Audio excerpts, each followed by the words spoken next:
Thank you, Linda, and welcome everybody. I think we've got an interesting day ahead.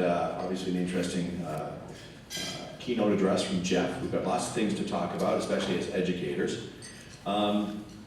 We just started our drone journalism program at Seneca. We just incorporated it into a 4-semester course called New Technology and Techniques. And after one semester, we've learned a lot, but I think it was pretty much a success. I will admit to one disappointment, however. When I heard we were going to teach drone journalism, I was very excited. I had this dream. I thought by next month, I'm going to have all these drone journalism students ready to go. And I'm going to be able to take a crew of them down with our drones to University Avenue and get aerial footage of the Toronto Maple Leafs Stanley Cup Victory Parade. Clearly that's not going to happen this season again. Yeah, maybe the Raptors, maybe. Certainly not going to be the Jays. I'm not sure actually what will change, what will happen first. Transport Canada will change the regulations to actually allow us to go and do something like that, or the Leafs will actually win the cup. I'm not holding my breath.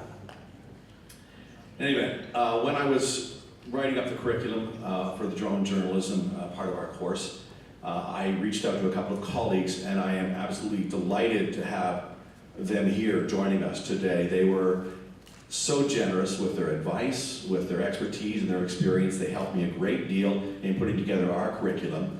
And I'd like to introduce right now Christina Jonas from Conestoga College, who has brought in a lot of innovative and collaborative ways to teach drone journalism. And of course you heard from Jeff Duchard, who pioneered drone journalism education in this country.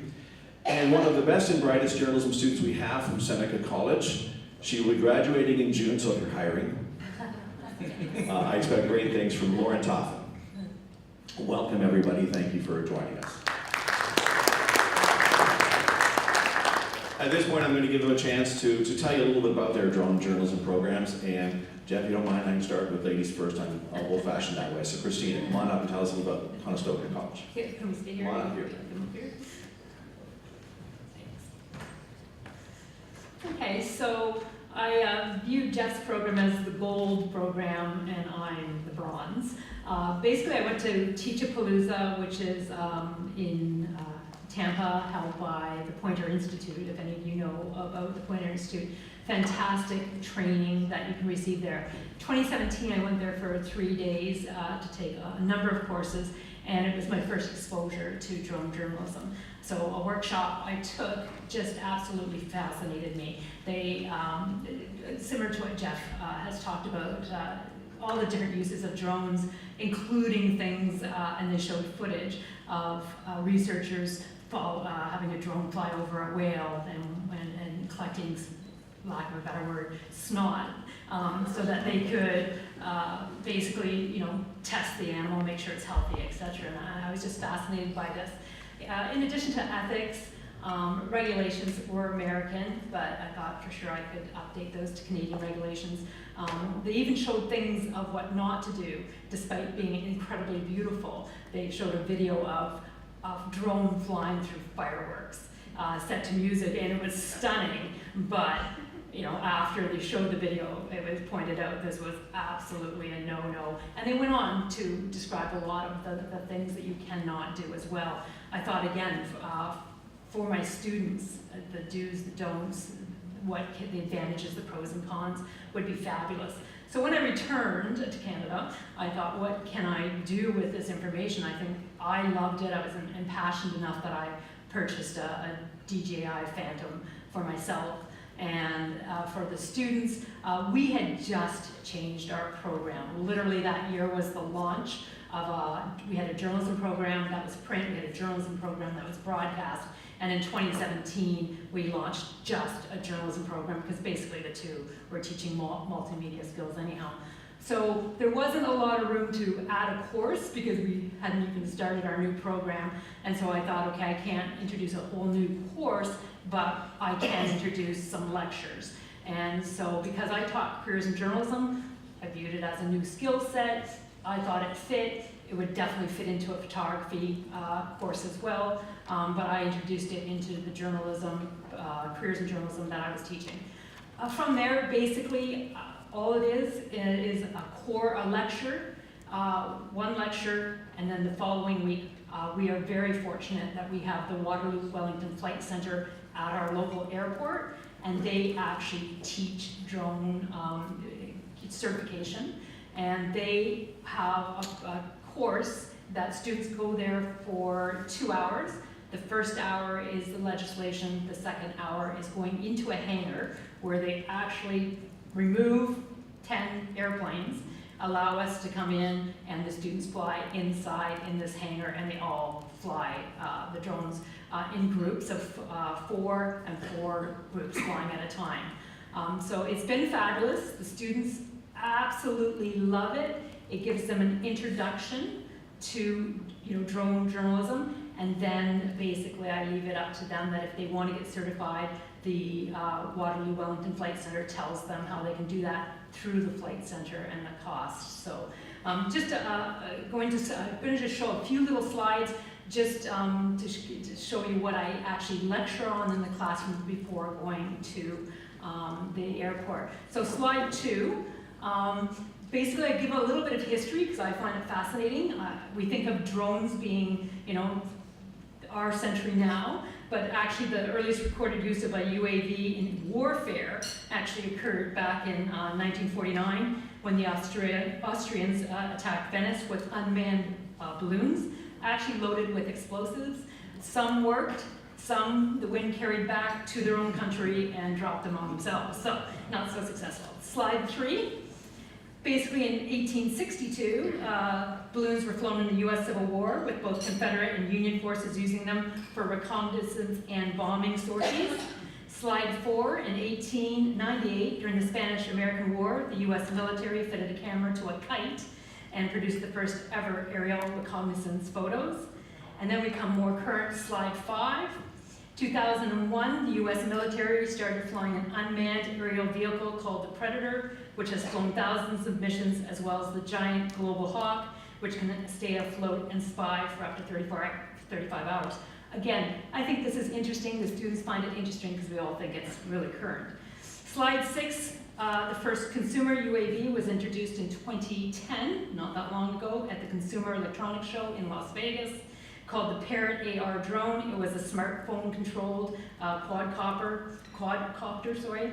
And then, of course, I talk about how drones are used today, whether it's keeping an eye out for sharks off the Australian beaches, or actually used to deter and detect poachers in Africa, and then segue into how journalism is using them. I show a really nice video of, it is an American television station flying over Niagara Falls when it was frozen solid, and it was beautiful photography and videography.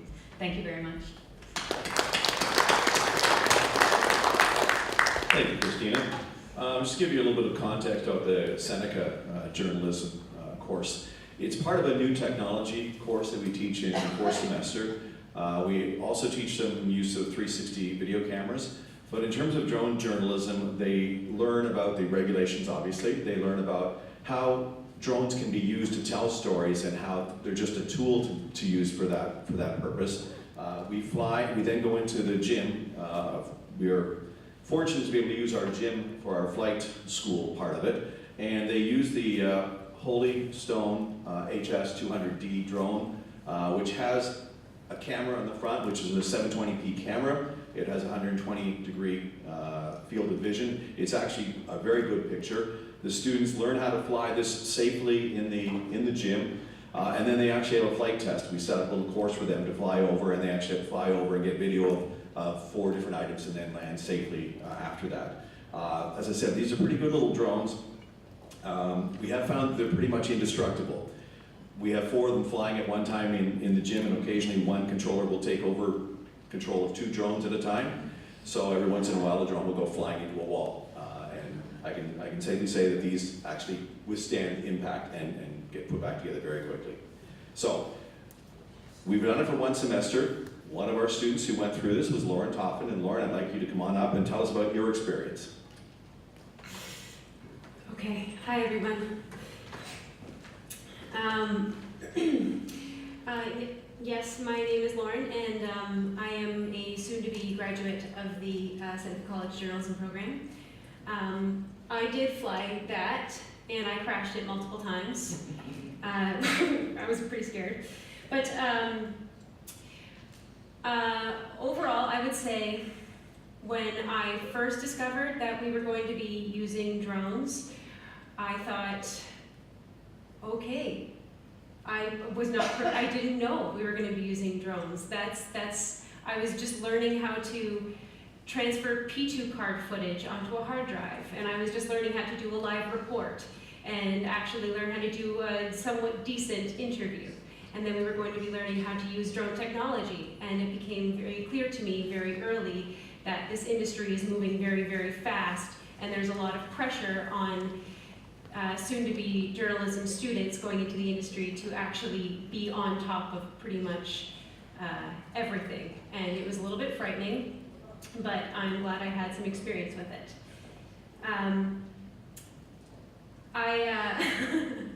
As I said, when I first flew that drone, I crashed it 3 times. Once into a wall, once into a ping pong table, and once into one of those little yellow, the floor is wet sign. I did. And I was thinking the whole time, I wish I had spent more time as a kid playing video games, because my hand-eye coordination really stinks. And if I'm going to be competing in this industry, teaching or capturing footage using drone technology, I really need to get more practice. I thought the course itself, that was taught by Paul Harrington, I was actually very grateful to have it. I wasn't expecting to learn about drone technology, but I'm glad I did, because I can see the potential for what students and new journalism grads and young journalists are actually going to be able to do. We are going to be able to capture footage of natural disasters that only helicopters were once able to capture. And we are going to be able to, take pictures of like large events, such as a protest or a rally, and it could actually be transferred and given to audiences so they can gather a better idea of the magnitude of such a protest or a rally, and that will then. Or Stanley Cup parade. Or a Stanley Cup parade for anyone who loves hockey. I'm not really a big hockey fan, but that's okay. I think there's a lot of potential going forward with drone technology, but I definitely think as a student going into this industry, we need more experience, and we also need more hands-on practical training and more education in the laws and the regulations on how to use a drone safely, legally, and in which case effectively. I did have a suggestion, and this is just something that is going to depend on probably funding going forward and just the logistics, but the program itself, it might be helpful to employ a licensed drone specialist who can then work with students for 4 to 6 weeks, and where students can not only get more hands-on training, that is just working with drones in a safe space, but they can also learn more about the laws and the regulations, because I can foresee a lot of problems happening with young freelancers taking out drones who may have their license, but they don't actually know where to safely fly it. Or anyway, my point is, especially young freelancers going out into this business, they're going to need more education. And I think a 4 to 6 week program that teaches students how to use the drones well and safely would help prepare us for a very, very demanding industry. Within that time frame, I think students could actually then put together maybe a multimedia piece or an ENG that would probably give them a one-up on the competition, especially when they're going out and they're selling their pieces to either large organizations or they're putting their pieces up onto blogs. I think it would be really helpful if we had more training with drones, because I personally wanted more training. Although I aced the test, I think it would be really helpful for me going forward as a young journalist. And I just have a couple of questions. I know everyone's been talking about how the industry is going to be changing and the new demands, but I do want to know just how much of a demand is there on new grads to actually know how to operate and create a story using a drone. I'm actually not too sure just how demanding it is, especially at the level when you're just graduating. So I am curious to know how demanding is it for us to either have our drone license or know how to use it well and effectively. I'm also curious to know what options there are for students in Toronto who want to practice drones, even if they have a license. Where can you actually practice? It's just something that I'd like to know. And if a student chooses to be a freelancer and get their drone license and they want to actually use one and collect footage and create a story, what departments in a larger organization can we then submit our footage to? Those are just my questions. But anyway, thank you.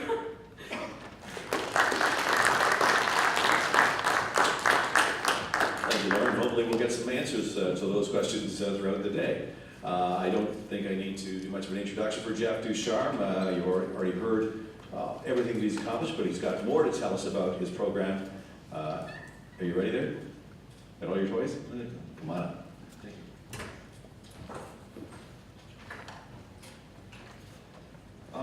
The first thing I'd like to say is I'd really like to thank Seneca and Linda and Barb for having me here. Again, we're just a small, tiny little college, and to hear some of the things like, like was said, that, we're the gold standard. We're just a tiny little college. So it's flattering and humbling to be here. I don't profess to be a visionary.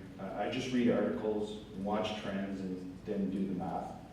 And as I've made it clear in my previous ramblings, I'm a journalist, and that means I'm not very good at math. Whether it be drones or VR journalism, the cash outlay for this technology is modest. It's pocket change. The first step of the process is to find an instructor in the program who believes in the technology and believes it's a useful tool for journalists. If the person standing at the front of the classroom doesn't buy in, then neither will students. And it doesn't matter what the technology is, drones, virtual reality, or whatever else may be hurtling down our way. To put things into perspective, Transport Canada estimates that there are 200,000 drones in Canada. There are some 36,000 registered planes in Canada. Drones are not the answer to anything. They are merely a tool. Some students will take to them and others will be petrified. They do, after all, resemble flying lawnmowers. Originally, I taught drones as part of a news photography course. It began to take time away from the traditional news photography, and some students just weren't interested. My dean, Brenda Tobin, was the one who came up with the idea of offering it as an elective. At first, I bristled at the idea, but I very quickly learned that that was right, and this was the most responsible and effective route. It's also important that administration put tools in place to move quickly. Since schools are part of the public purse, we have a responsibility to be financially prudent. But the mechanisms that make that possible also means that we struggle to react quickly to changing technology. I spend 80% of the course teaching the rules and regulations. Flying is the least of it. Before we fly anything, we spend hours on the simulator. It's not complicated technology, but it teaches them the basic controls. The most common mistake I see in the classroom is students making abrupt movements on the sticks. The key to flying is to make little controlled movements. While this is the joystick generation, some still struggle with this. But the hardcore gamers are often your best pilots, and their flying skills are impressive. When we do fly in the classroom, I use a mixture of Horizon blades and my personal fave, the Millennium Falcon. I was going to order a Chewbacca costume for maximum impact, but I knew purchasing wouldn't buy my logic. They also wouldn't see the humor in my request. The Falcon costs around $100, and it's an easy craft to fly. It's stable, made of styrofoam, the props are shrouded, and it makes really cool spaceship sounds. That's not going to do it, of course, because it's technology. It's also a great icebreaker with the students. It relieves the pressure. I mean, who wouldn't want to fly the Millennium Falcon? The CNA journalism fleet, well, it's not really a fleet, I just like the sound of the word fleet, is comprised of a couple of Phantom Visions, an S500, and our newest edition, a Mavic Pro. With its excellent optics and compactness, it folds up and goes into a case no larger than a small camera bag. It's perfect for journalism. Oh, and I'm just going to introduce, this is our little guy. It's the hardest one we've got to fly, believe it or not. You know, there are some great tools out there that instructors can take advantage of. The NRC site selection tool is one instructors and students can use. It's being redeveloped and an app will follow. NavCan is also working on a similar tool. Much of it will remain the same as far as regs and rules. In fact, we will have to train more intensively on these points. The assignments will change since we will no longer be teaching SFOCs or doing a major assignment with the drone. Instead, the basic flight exam will become the major assignment. As far as I'm concerned, the new regulations will make CNA journalism drone operators more responsible and skilled pilots. And at the end of the day, that's my greatest concern. Thank you.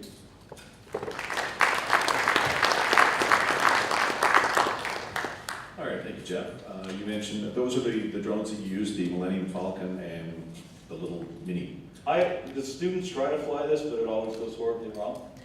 It is the hardest one to fly. I can imagine. Hard to control. We also use some little blades that we fly, but the one we fly the most actually is the Falcon, because it teaches them the stick movements, and that's the most critical thing, and to use your thumbs on the sticks and how much to use them. But the flying is the least of it. Most of what we do is based on the simulator. Okay. And Christina, do you use simulators, or do you know what kind of drones you use? Yeah, no, we don't use simulators. I don't know the drones because the Air Flight Center changes them every year, but I will tell you, anybody thinking of buying one or starting a program, the Flight Center uses ones that are about $100 and they don't have a hover button. So with my Phantom, which is like $700, if I get out of control, just let go and the joystick goes to center and the drone stops and just stays and doesn't move. Where the ones that poor students are using, they just fly everywhere. So it's pure mayhem. I mean, there's 4 drones hitting ceilings, brick walls, hitting the floor, shattering, and the Flight Center's fantastic because they say, yeah, we have somebody here who repairs them all, and it's no big deal, they don't care, and they just have a pile of drones and they just hand them another one. But if you're going to get one or start a program, get one with the hover, for sure. That would be my recommendation, but I'm sorry, I don't know the drone they fly. That's okay. And actually the ones we use, the Holy Spelling, actually does have a hover on it, and you can adjust the trim so that it will stay where it's supposed to, in theory anyway. The students are quite often intimidated when they first start to fly them, but it doesn't take very long for them to get the hang of it and be able to fly around and shoot their footage. We don't have simulators at Seneca yet. They're on back order. We're hoping to add them in for the next semester. What kind of limitations do you run into in your program you're trying to teach? Just before we go, I wanted to mention one thing about the drones. When you're talking about the types of drones you fly, and especially flying indoors. I had a horrible experience in the first year of teaching drones when I tried to fly a Phantom in our gymnasium because of all the metal and the wireless contamination within the building. The Phantom went rogue and left its indentation in a hardwood panel, and it scared the living, what out of me. So I don't recommend flying any of the Phantoms or any of those bigger drones inside a gym. Use one of these smaller ones, which can basically be swatted out of the way, or will just, bounce off the wall. Okay. What kind of limitations have you run into in your programs? Well, I can say for myself, we will have a very difficult time incorporating an entire course where they need to fly drones on campus. The flight center actually said, oh, Christina, we can come to your place instead of transporting 40 students to our place. And I thought, fantastic. I looked into it. We just did a $16 million upgrade to our rec center and incorporated through like a triple gymnasium. It's all new. And when I inquired, they went, there's no way you guys are flying drones in our new gymnasium. They were worried about exactly what Bill, you just said, or Jeff, that, scuffs or smashes or dents in the new floor. So we would have to fly outdoors, and the problem with outdoors, just a little bit of wind like my drone it monitors the wind, it won't even fly. Like it just says, no takeoff, because there's too much wind. So if you have a curriculum and you've scheduled your drones to fly, this day, that's gonna go all to hell. So yeah, you need some type of indoor setting, and maybe as our gym ages, I'll be able to fly them on campus, but for now, we would have to coordinate that through the flight center, and of course, there's a cost. In fairness, the course that, when we go there for that 2-hour session, it's $450. For 35 students, pretty good price. But just multiply that by many days, and then it starts to get a little pricey. If you can link yourself with a flight school, or what we did when we first started was we linked ourselves with a MAP, which is the model airplane clubs, which every community has. And we started flying on their strip. They had a strip right beside the airport where they flew. And they were gracious enough to let us fly there. And it was a great partnership. And it facilitated a lot of things with Transport Canada, who were fabulous in all the dealings we had with them. But because we were flying in a MAC site, there were already things put in place to allow us to do that. So I would encourage you to look for a flight center who can work with you, or get involved with the local MAC group, who would already have a flight area that was already approved by Transport Canada. And it just makes it so much easier to put these things in place than trying to start from scratch. Yeah, in terms of limitations for Seneca, our course is during the winter semester, and a couple of our classes, if we had planned to have them outdoors, would have been canceled because of snowstorms. So obviously that's a problem. So that's why we fly in our gym. Ideally, in the summertime, it would be great to be able to go up to our King campus where we might have some open space. We can't fly at the York University campus where our journalism program is, because there's a flight restriction on drones there as well.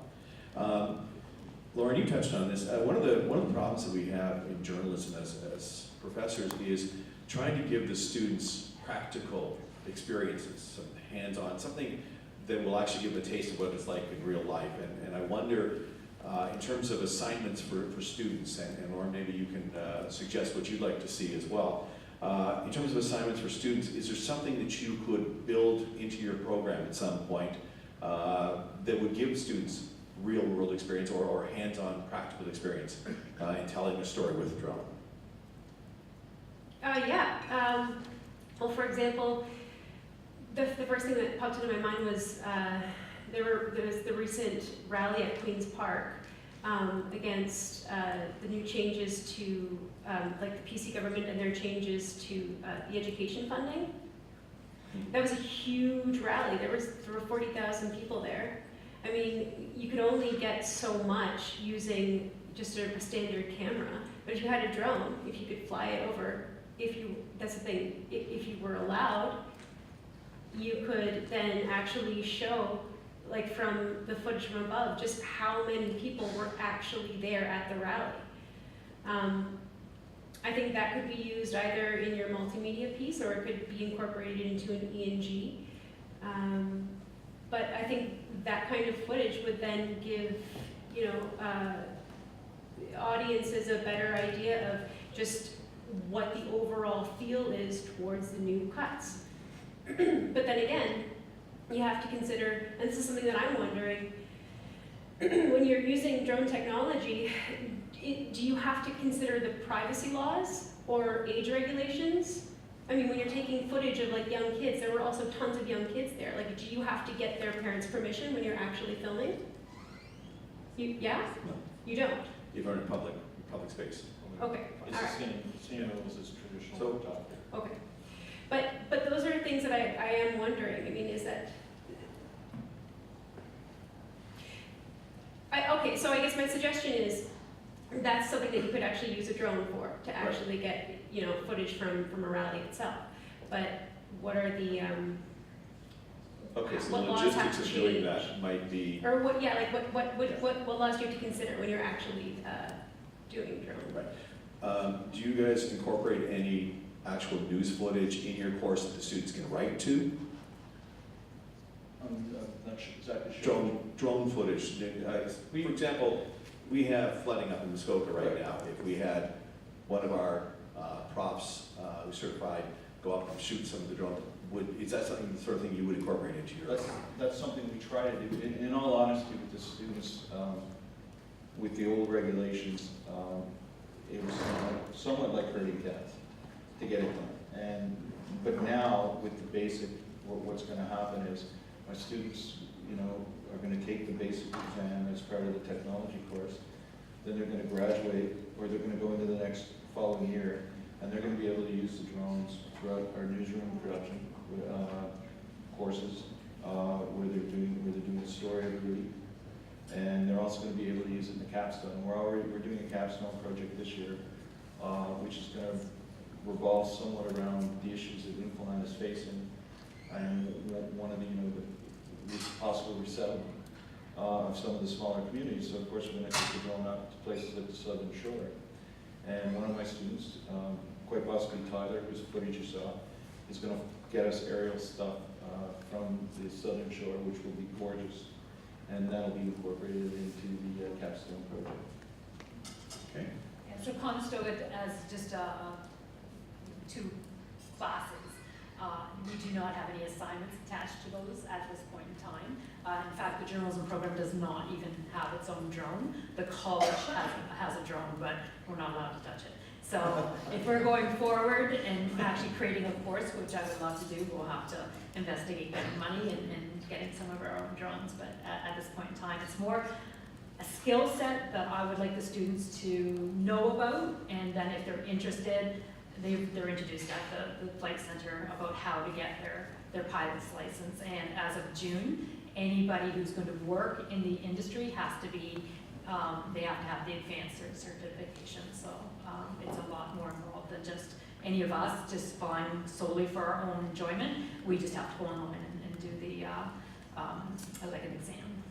So that opens up the question, how far, and maybe it's two different philosophies in terms of drone journalism education. How far do we take the students? Do we give them simply an introduction into drone journalism, or do we get them to the point where they are licensed to fly them? I think it's reasonable to expect them to take the basic, because you can teach them that. With the current training I have now, I wouldn't try to teach someone the advanced, to take the advanced, because it's 80 questions, roughly 80 questions in an hour. No, sorry, 50 questions in an hour, and you have to get 80%. And they're not easy questions. It's basically a ground pilot test. I mean, you know, for flying an airplane. It's very, very technical, in-depth stuff. And there's a reason for that. Because where those people are allowed to fly who have an advanced certificate, you know, they're flying in areas where the risks are extremely high. They need to know these things. But to teach them how to get a basic is not, you know, it's not that difficult. And it's another skill, and that, you know, that's what I've been hammering on for years. It's another skill. We do things within the course, like we have them write up like flight law. We used to have them write up at SFOCs, which is Special Flight Operations Certificate, but Transport Canada to large degrees moving away from those, so we don't have them do that anymore. And as I said, literally as soon as I go back on Monday morning, I will start rewriting our drone journalism technology course because of these new regulations. Which leads me into the next part, is how the regulations, or how will the regulations change your course? Christina? Again, it'll just be some lecture material that changes, making sure the students know that to do actual work, whether it's research or videography for a journalism story, they have to be fully certified now as of June. So, you know, for us, it will just be a knowledge. Again, I'm very fortunate going to the Flight Center. Nobody's more on top of the legislation regulations than them. And so they do an hour in class there, and they're even told how much it costs to be certified, and if, you know, it's a 2.5-day seminar for them to get just the basic training, et cetera, et cetera. So I do rely on the Flight Center, although I keep on top of it as well. Yeah, I bring in a number of experts. You think, you know, Newfoundland, you know, perched on the windswept cliffs and all that stuff, wouldn't have that many people that would have that expertise, but actually we have Carl Tebow is one of the most skilled pilots in the country, and also an incredible technician. And the company he works for was the first company to put sensors on icebergs. And what they're doing is they're tracking the icebergs for the oil rigs and that sort of thing. He comes into my class and he brings all his toys. He brings the massive, you know, $40,000 drones that he's got. And he talks to students, talks to them about the technical end of things, and, you know, talks to them about, you know, what they do, and it's amazing stuff. So we have that. It's not, you know, we're not that out in the hinterland that we can't get that kind of expertise there. As far as how it's changing our program, I think it's changing it for the better. Is it more work for the instructor? It most certainly is. I have to do some studying when I get back. I have to change the material that I'm going to present to the students because it just became serious, to be honest. I mean, they have, you know, I imagine it's going to run around 20 to 30% what we're going to make the assignment for their basic. It's not going to be a matter of the mark you get on your basic is the mark you get for it. It's going to be, you know, we're going to grade it so that it's worth 20 or 30%. And it could even just be a pass-fail in that assignment. I don't know yet. I haven't had those discussions yet with administration because they're certainly going to they're going to want to have a say in this. But again, it allows our students to go out there with that in their back pocket. And, you know, I've actually, you know, I'm seriously thinking about the guys who have the 3D printer, printing up some little wings with CNA on it. And if they pass the test, they get their wings. A little Millennium Falcon or Chewbacca. Maybe, I don't know. I do like Star Wars. Okay.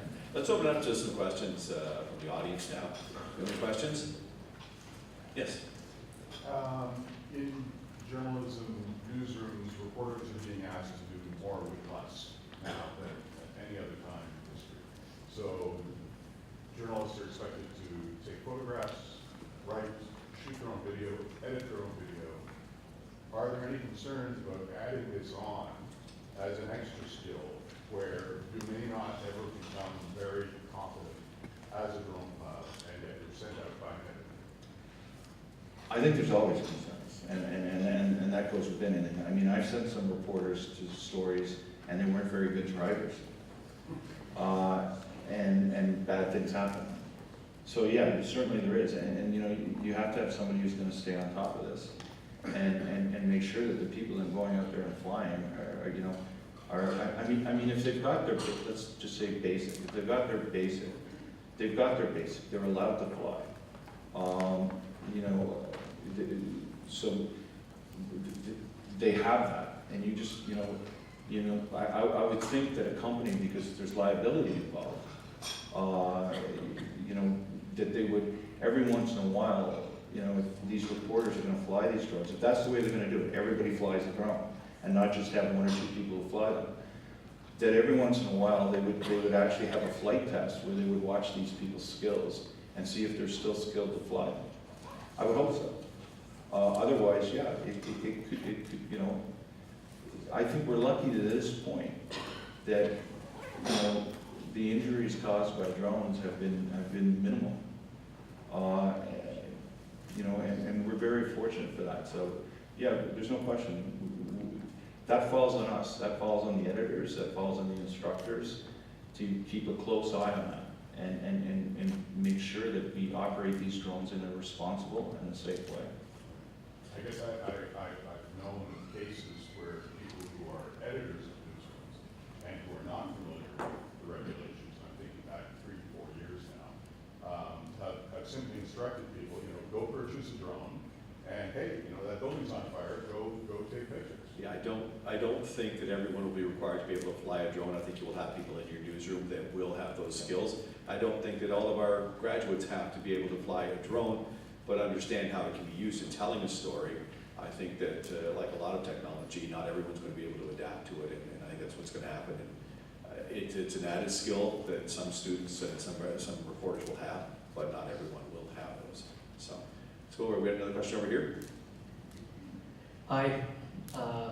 I teach journalism at Centennial College, and I had to do a lesson on drones. And I have one myself and love drones, but I'm really torn about the new rules, and I'm not sure if it's worth it at this point. And certainly for a college in the GTA where you have airspace that's completely restricted. And even if you were to do some of the wonderful things that we've heard about, like Queen's Park protest or a natural disaster, I mean, the new rules really, at least in my reading, limit what is possible. Certainly on breaking news, not possible in any sort of urban environment. Certainly interesting things that are possible in unrestricted airspace. But so I'm just curious, your sense of the rules as they come into force on June 1. Is this worth the effort to teach students something that's going to be quite difficult to do? Even the testing to get your advanced, it's not just an exam. You need an in-flight review by a professional. So I think there's, and do you think there's flexibility with Transport Canada to evolve these rules? Because I find them really difficult. I came up with a course similar to yours, a bit of an overview, but I wasn't sure really how to tell my students what's possible with this without going through all kinds of hoops. I think anything you teach, right, as an instructor in any program, you have to determine the value of it to your students. That's up to you. That's one of the things you do as an instructor. If you see no value in drones or you see it too complicated, then you look for something else or you teach something else.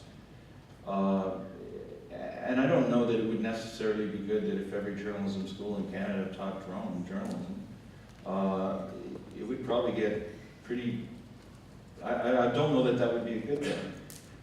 What we should do is expose them to it, to some limited degree, to these various technologies. I mean, because there's core things in journalism that you have to teach students. And you can't move away from those things, whether it be law and ethics, or whether it be photography, or editing, or whatever it happens to be. These are core skills that you always have to teach these students. And if you were to come to me and say, well, Jeff, I got a choice, it's either law and ethics or it's drones. Dump the drones. Teach law and ethics, because that's much more important. As far as the new regulations go, I don't see them as being that problematic. In fact, I see them being a good thing. Does it make it harder for the students? Yeah, it does, because they have to have more, there's more knowledge that they require to get that certificate. But I wouldn't suggest to everybody to have drone journalism. I mean, drone journalism is just a part of it. It's like VR. Virtual reality, 360 cameras. It's just one of those things, and it's not something on its own. It's just it's a portion of things. It's one little skill. You brought up ethics there, interestingly. Now, how much time do you spend, Christina, on talking about ethics? I know at Seneca we have a discussion in class. Would you use a drone in this situation? Would you not? Setting aside the regulations, what about the ethics? Yeah, so my course is 3 hours, so probably an hour of it is ethics, and I certainly tell them you can't be a peeping Tom shooting in people's windows and things like that. And one interesting thing is, again, the States, as you said, is ahead of us, but I show them a video of a company that actually produces and sells a bullet. It's a big, about yay big, plastic, and as it comes out of the cannon, it explodes, and it's designed to take out drones. And what happens is a big net comes out of the bullet, it's whirling, hits the drone, and just the drone is caught and falls to the ground. So there's concerns from the general public and other companies that, you know, they don't want drones flying around their properties. So that is part of the ethics. I talk about what if, and I think in Jeff, your video, you had a little bit of it, where what if a police officer comes up to a reporter who's flying a drone and says, can you, you know, the person just escaped and he's going down the road, can you get your drone to follow him? Well, if the person's doing a story, should they say yes, should they say no? That's the kind of ethical issues we deal with. Going to this gentleman's question, just, I apologize, I don't have the exact request, but the experts at the Flight Center tell me that the more requests we put into Transport Canada saying we want to fly in Toronto over a crowd, and you have to, you know, put that request in a week ahead of time, slowly we build a relationship. Those requests can be approved. There is a special request form, and again, I apologize, I don't know the terminology of that request, but as you build up a relationship, that request can go in like 48 hours or 24 hours ahead of that, and they do get approved. So when you say there's areas that you absolutely can't fly, there are special accommodations that can be made. When we first started doing this, and I was learning, and then as each step I took, I was learning these steps. And Transport Canada, by the way, they were fabulous. The guys in Moncton were just outstanding, and they did everything to help us fly. But it's all about risk mitigation. That's what they're looking at. They're trying to mitigate the risk. But what would happen with us is we would apply for an SFOC. They would grant it to us. We would get the SFOC for a little project, like to fly for a month in a certain area. Then they would give us, we'd ask for another SFOC a little while down the road, and they would extend it. So now we could fly for the whole school year. And then eventually we got to a blanket SFOC that allowed us to fly anywhere in Newfoundland or Labrador with certain conditions. But it was a step process. In other words, we were showing them that we were responsible, that we weren't going to cause any damage, we weren't going to injure anyone, and we could do this within the guidelines. And they kept moving us along.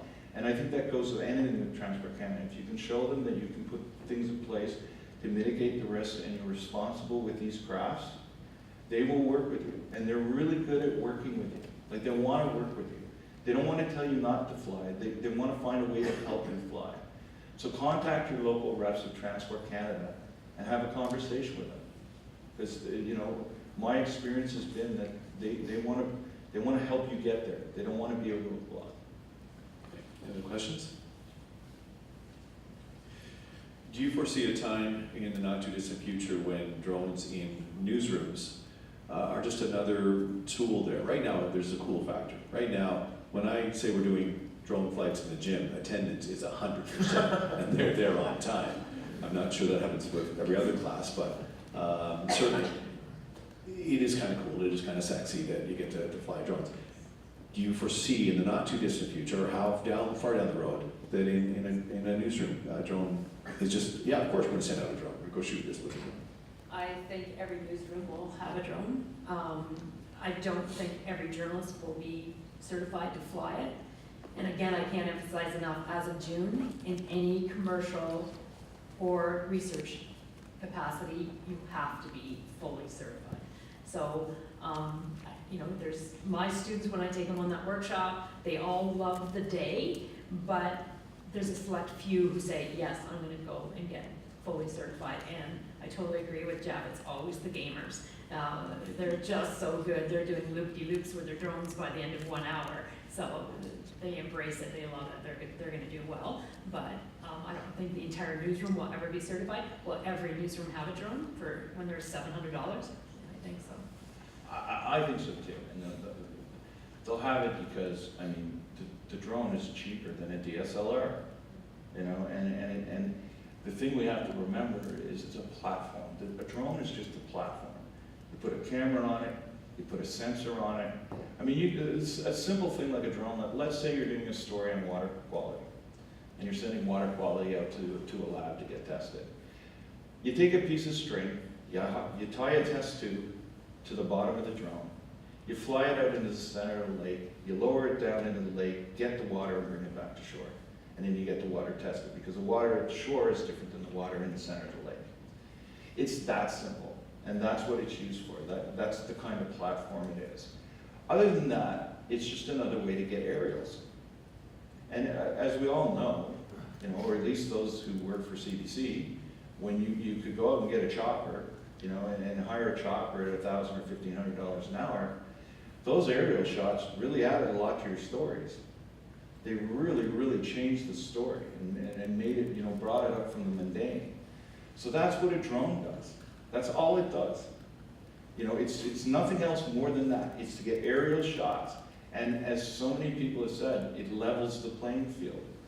Because the weekly can afford a drone, the daily can afford a drone, the radio station can afford a drone. And so now all of a sudden it's not just, you know, I mean, I know a reporter in Stevensville, Newfoundland, who rented a fixed-wing aircraft to get aerials of a train derailment.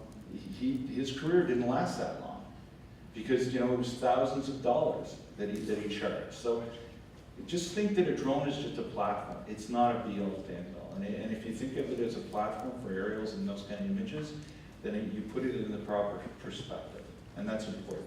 I do worry in the early stages. I worked at CTV Toronto, and not to brag, but we did have our own helicopter. And so it was up every day during the 6 o'clock news, and they were looking for things to shoot with it. Yeah. And I'm worried that drones will become like that. Because we have a drone, we have to go find something to shoot. With a helicopter, literally, we would fly over buildings and say, in this building, 3 hours ago, that was we had to use it somehow. But the drone, you know, like the helicopter, $1,500 an hour, $1,000. The drone is $1,000 once, and that's it. But so we don't it's- want the medium to become. No, and you know, as I said in my code of conduct, you do not use a drone to search for stories. A drone is used, hey, I have a story. I'm going to go do a story on illegal dumping in the woods. So I'm going to take it, I'm going to go fly it over the woods, I'm going to see the illegal dumping and the stuff that's in the woods. But now, if I'm going from point A to point B, and I run into another story, I don't know, a poacher or something along those lines, I'm not saying you don't use that stuff. But don't fear that there's going to be a bunch of journalists sitting in a darkened room with computer monitors and, you know, and all those kind of things and LEDs everywhere, sitting with little controls, flying around cities, gathering stories. Okay? That's not going to happen. And if it does happen, I'll be the first person to stand up and jump up and down and criticize it, because that's not what you want to do with this kind of technology. And if you want to find a way to see the technology no longer exist, do that, because then they will put rules in place to ensure that journalists no longer can viably use drones, that it's not feasible anymore if it gets to that point. We still have to follow the same rules, reasonable expectations of privacy, those sorts of privacy rules that govern, you know, whether it be E&G or whether it be photography. It's no different. All right. That wraps up the time we have for this panel discussion. If you want to discuss anything further or dig into some of their expertise and their experience, our panelists will be available during the break, so you can chat with them then. I want to thank you, Christina, Lauren, Jeff, for sharing your insights into this. Thank you.